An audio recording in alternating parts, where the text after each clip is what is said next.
Duw yn anfon yr Ysbryd Glân. Dyma'r apostolion. Roedden nhw'n dilyn Iesu yn ystod ei amser ar y ddaear. Cyn i Iesu fynd i'r nefoedd, dywedodd wrthyn nhw am aros yn Jerusalem nes byddai Duw yn anfon y rhodd roedd wedi addo. Felly, ar ôl i Iesu fynd i'r nefoedd, arhosodd yr apostolion yn Jerusalem gyda'r bobl eraill oedd yn credu yn Iesu. Un diwrnod, roedden nhw gyd gyda'i gilydd pan ddaeth sŵn o'r nefoedd fel gwynt nerthol iawn. Yna ymddangosodd rhywbeth oedd yn edrych fel fflamau tân uwch eu pennau a llanwyd pawb ar Ysbryd Glân. Rhoddodd yr Ysbryd Glân y gallu iddyn nhw siarad mewn ieithoedd eraill, a dyna beth ddechreuon nhw wneud.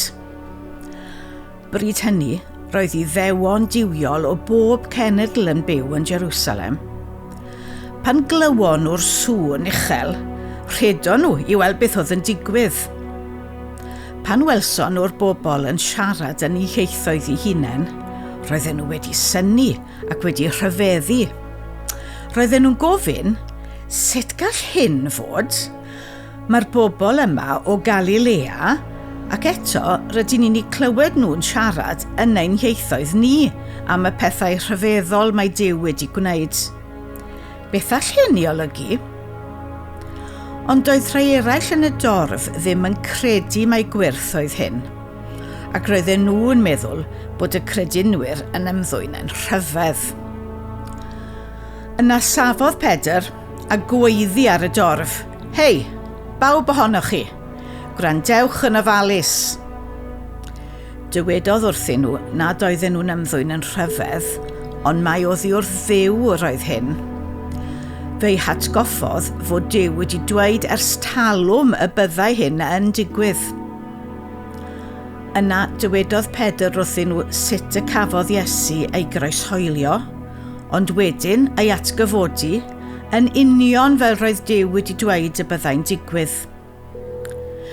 Dywedodd wrthyn nhw fod Iesu bellach yn y nefoedd, a bod Duw wedi rhoi'r Ysbryd Glân iddyn nhw yn union fel roedd wedi addo.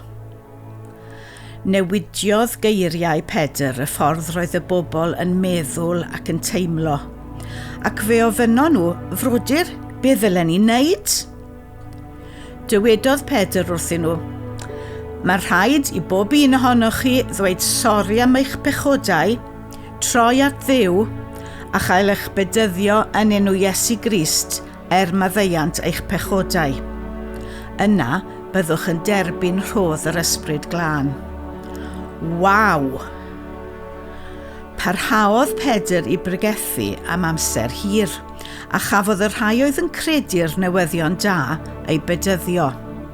Cafodd 3,000 o bobl ei bedyddio a'i hychwanegu at yr eglwys y diwrnod hwnnw. Yna gwrandawodd yr holl rhai oedd wedi credu ar eiriau'r apostolion, a byw fel roedden nhw'n ei ddysgu.